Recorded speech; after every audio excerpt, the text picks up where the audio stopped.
This is Dr. Peter Grinspoon. Thanks for checking out my YouTube channel. Before we get started, you can look on the bottom right of your screen and you can press a button that says subscribe.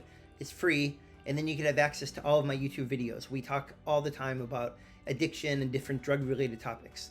Today we're going to talk about 9 or so myths, unless I forget one, that your doctor might believe about medical cannabis. Now, the first myth is that smoked cannabis isn't a medicine, or that cannabis can't be a medicine because people smoke it. I once had a psychiatrist who's a good friend of mine in the midst of a discussion storm away and say nothing that's a burning plant material could possibly be a medicine. Now, in truth, many people do smoke cannabis. It's a very quick and effective way to alleviate symptoms. I don't advocate that people smoke cannabis because the cannabis smoke does have toxic combustion products in it, such as polycyclic aromatic hydrocarbons and carbon monoxide. So it's much safer to use cannabis with an edible or a tincture, or if it works, a topical.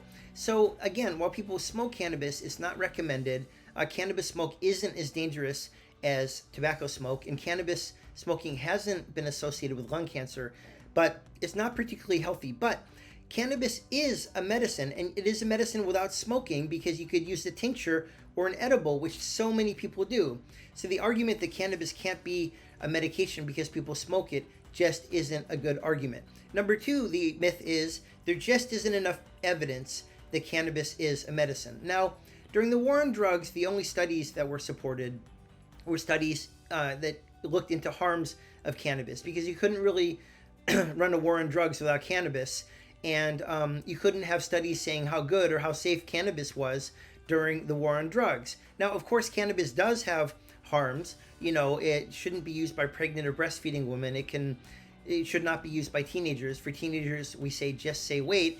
And it shouldn't be used in people with a history or family history of psychosis, and it should be used very cautiously, and if at all, in cardiac patients. But to say that there's no evidence that cannabis is an effective medicine simply isn't true. Even as far back as 2017, the U.S. government study by the National Academy of Science, Engineering, and Medicine said that there was evidence that cannabis works for chemotherapy-induced nausea and vomiting, and evidence that it works for neuropathic pain.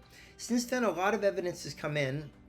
The cannabis works for anxiety, more evidence that it works for pain, that it works for spasticity in multiple sclerosis patients. The evidence is coming in. It works for colitis, for irritable bowel syndrome. It helps people with Parkinson's disease. There is plenty of evidence that cannabis is an effective medication. Now, there's also evidence of harm, and as with any medication, there are safer and less safe ways of using it, and we all need to educate ourselves about the latest evidence about the benefits and the harm of cannabis. This was what my book, Seeing Through the Smoke, which came out last year, is about. What is the evidence for benefit? What things does cannabis not help with? Some cannabis advocates say that it cures COVID. It does not cure COVID. Some cannabis advocates say that it cures cancer. It does not cure cancer. If you have cancer, work with an oncologist and use cannabis for the evidence-based indications of helping with the chemotherapy, or helping with the insomnia, or helping with the pain. Now, myth number 3 is that people say cannabis is addictive as alcohol. Cannabis certainly can be addictive. Anything that causes euphoria can be addictive, but it is far less addictive than alcohol, and is less addictive than opiates. And furthermore, a cannabis addiction, while it can be very destructive, it can affect your sort of educational attainment and your mood, is certainly not life-threatening. Not to minimize it, but it's certainly not life-threatening as an alcohol addiction or an opiate addiction. We lose 100,000 people a year from overdoses, and you can't fatally overdose on cannabis. So while cannabis is addictive, it's not as addictive as alcohol or opiates, and it doesn't kill you. So we need to just put this all in context. Myth number 4, cannabis lowers IQ points. They originally did studies that showed that cannabis lowered IQ points. This got a lot of media attention, but they tended to do this on very poor and disadvantaged teenagers. And then when they reanalyzed the data, factoring in poverty, educational attainment, sort of your socioeconomic context, the drop in IQ completely disappeared. Cannabis does not lower IQ points.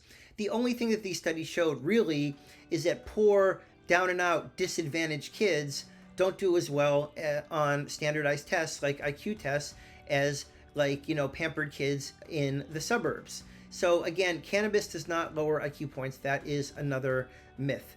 Next myth, the amotivational syndrome. Cannabis lowers motivation. This was just a construct of the war on drugs.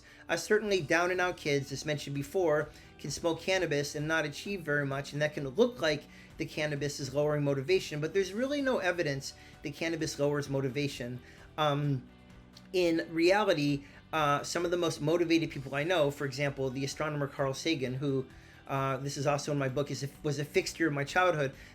He used cannabis to help facilitate his creative process, and cannabis can really be a intellectual stimulant and an aid to like friendly laughter and good conversation. So cannabis doesn't really necessarily affect motivation one way or another.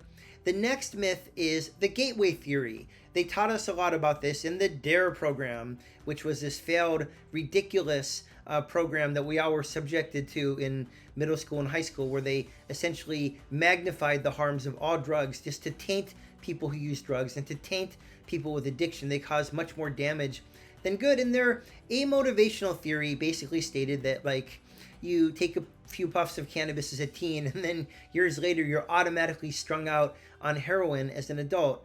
In reality, there is no gateway theory. If anything, it was more the alcohol and the tobacco that were associated with later heavy drug use like heroin. And interestingly, and I've written extensively about this, cannabis is used and thought of more frequently as a gateway out of addiction. It helps people with alcohol addiction.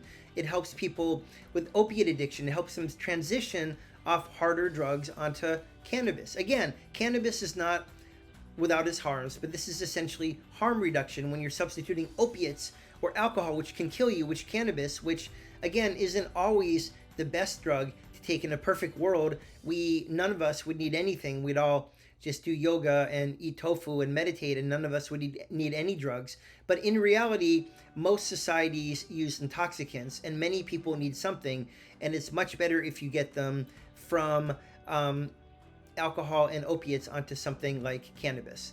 Next myth for doctors: cannabis causes lung cancer.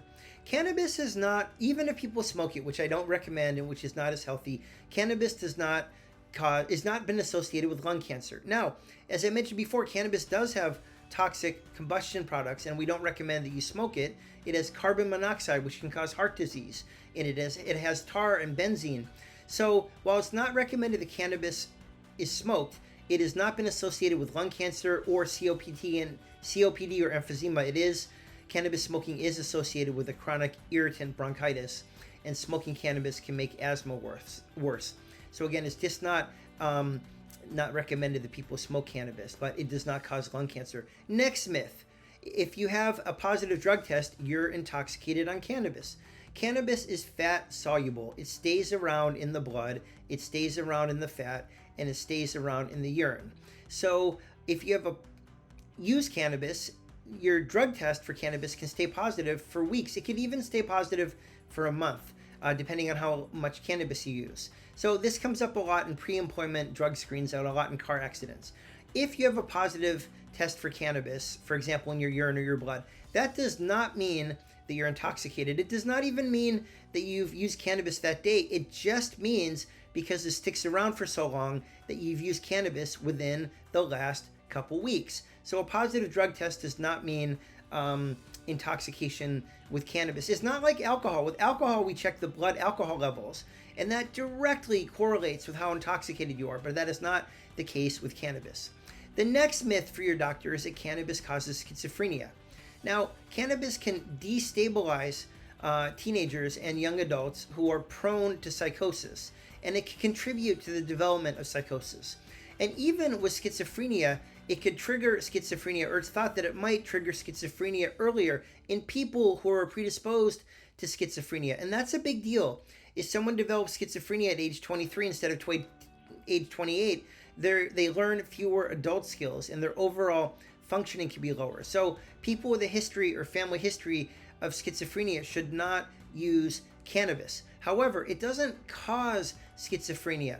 The rates of cannabis use have gone up from like the hundreds of thousands in the 1950s to the hundreds of millions now. It's gone up 1,000-fold.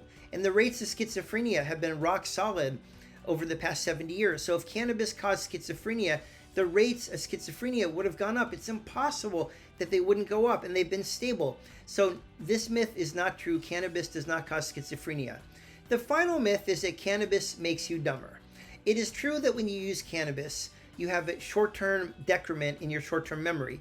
You might go to a party and remember that you had fun and who you talked to, but you wouldn't remember as many of the details of a specific conversation. This short-term decrement in short-term memory, this transient decrement in short-term memory fully resolves after a couple hours. Another reason why people shouldn't use cannabis before driving is that it can affect your judgment and it can affect your reflexes and your decision making. So in the short term, cannabis definitely affects your sensorium and your thinking and your functioning, but it does not overall make you dumber. And there's some very interesting evidence that comes out from Dr. Stacy Gruber's lab at McLean Hospital at Harvard Medical School, that people who started using medical cannabis actually did better on cognitive testing, and they had improved neuroimaging after starting medical cannabis. In effect, the medical cannabis made them smarter. And we don't know why this is the case, and it needs to be studied more. In her testing, it made you perform less well in cognitive testing in recreational users, and it made you test better if you're a medical user. It's thought that if people's anxiety and insomnia are better treated, they're just going to function better on cognitive testing. And also, when they're using cannabis, they were using fewer opiates and benzodiazepines like your Valiums and your Klonopins. So if you're using less medication that suppresses your cognitive testing because you're using cannabis, you very well might perform better in cognitive testing. So this myth, the cannabis makes you dumber, is simply not true.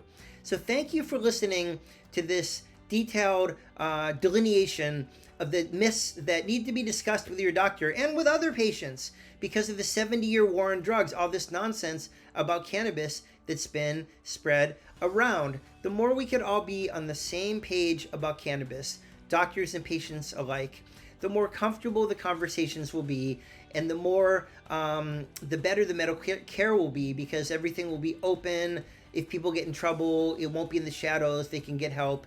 And all around, it'll be better for doctors and patients as regards to both medical and even recreational cannabis.